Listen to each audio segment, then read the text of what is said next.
You may have noticed there is no green screen behind me. That is because I do not think this movie deserves the time of my green screen. But I have darkened the mood, just so that you can get the feel. You know, I'm going to drop the pretenses because not even this movie deserves me putting on the Halloween act for the year. I'm going to get talking into the 2009 live-action release of Blood the Last Vampire, and I'm going to keep this review as short as possible because the movie has some positive aspects in regards to ji-hyun as Saya Otanashi, who in this version she's half human, half vampire, whereas we all know from the original 2000 near 40-minute film, she's just the last remaining original vampire and not a amalgamation of human and vampire DNA.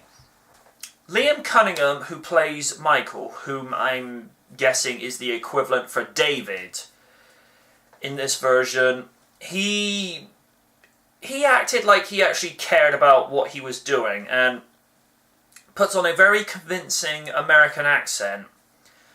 You know, considering, you know, when you normally hear him speak, he's got this very, very noticeable Irish accent, but he's able to mask his voice that well that you could be forgiven for thinking that this is a guy posing as a CIA agent when he's really a member of the council, you know, trying to make sure no more of these vampires are roaming around in the world. I mean, in the original 2000 movie, they're known as chiropterans,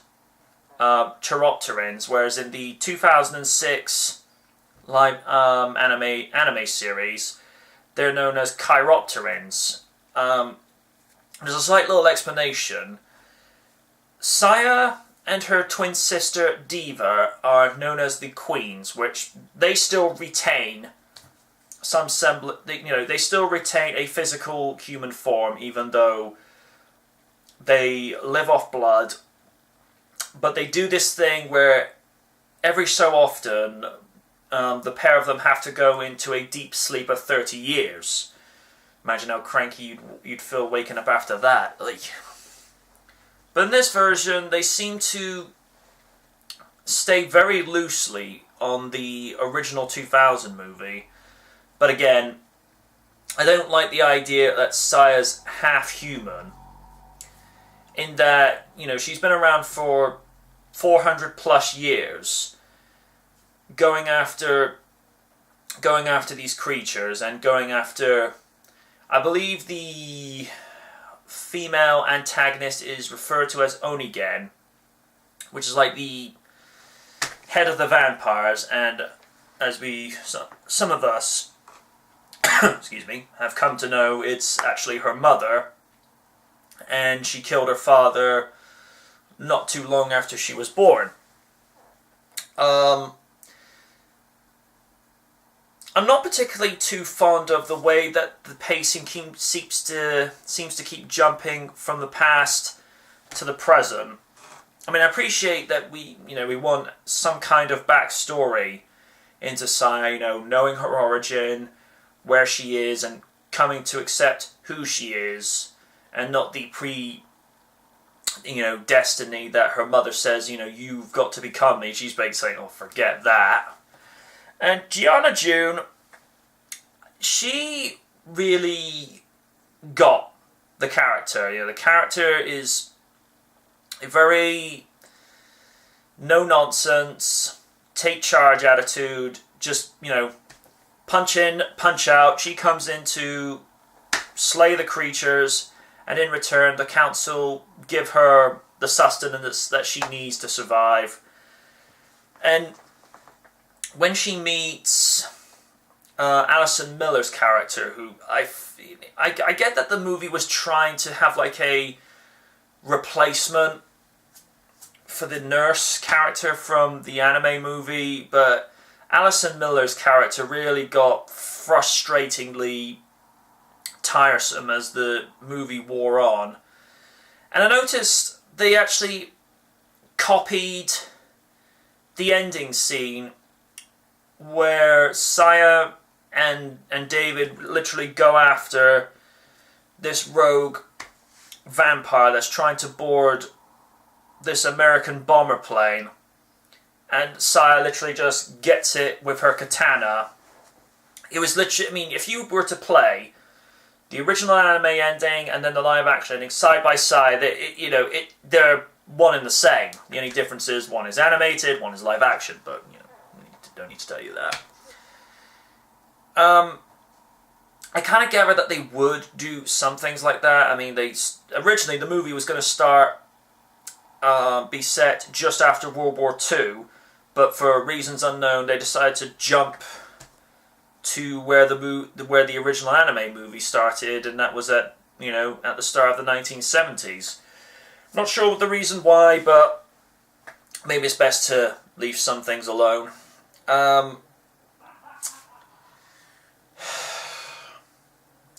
don't know, I felt like in places they were padding the movie out for the sake of padding it out, and the CG... oh my goodness.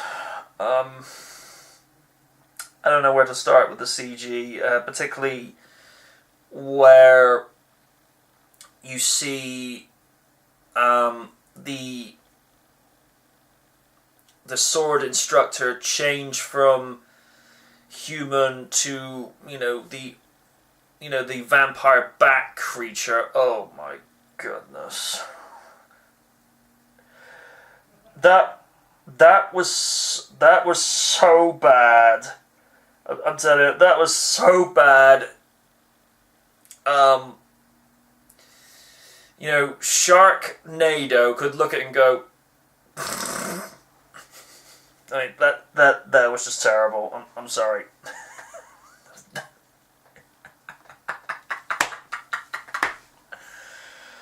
Oh my goodness.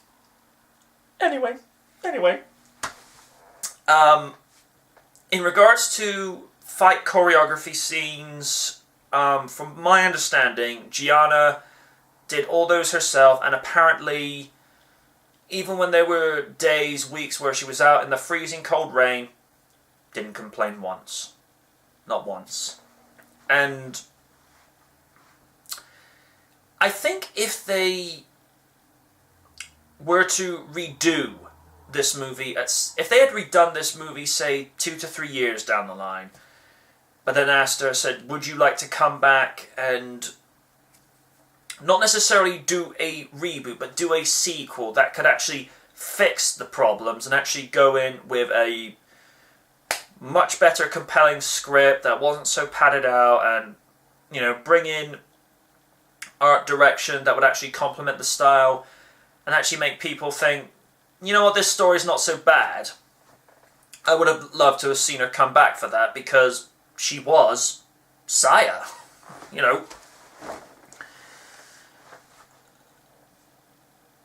Probably never happen, because of the fact it's been 6 years. Has it really been 6 years since that movie already? Good lord.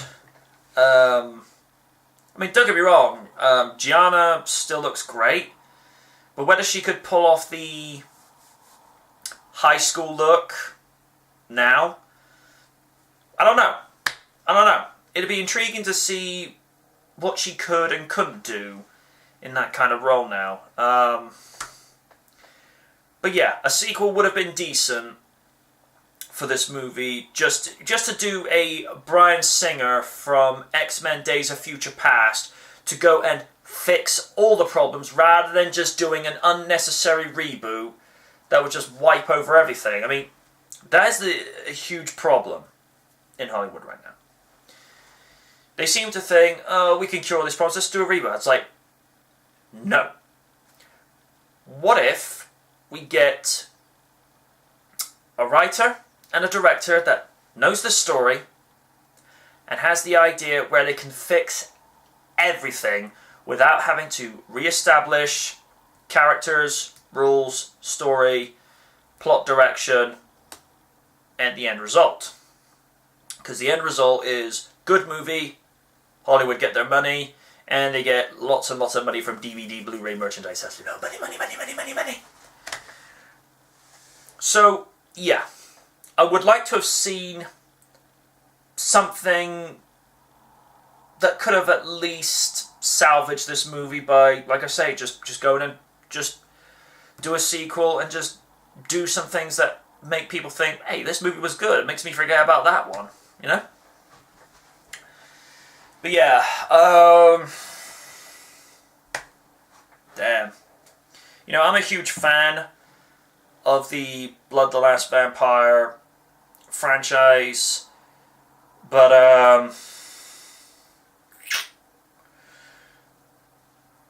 if I'm going to be brutally honest, this one just gets a very low loner. You know, if you happen to see this on Amazon's Direct Play or Netflix or Love Phil, then rent it first, is all I'm going to say. Or if you happen to see it in a bargain bin for, I don't know, $3 or $4, £4 or £5, then by all means, indulge your curiosity and give it a look. But if you're a huge, upright fan of the franchise and you know you don't want your perception of the story tarnished from the anime series or the original movie, then by all means stay away from this one. But for the casual viewer that hasn't seen this, by all means give it at least a look. But yeah,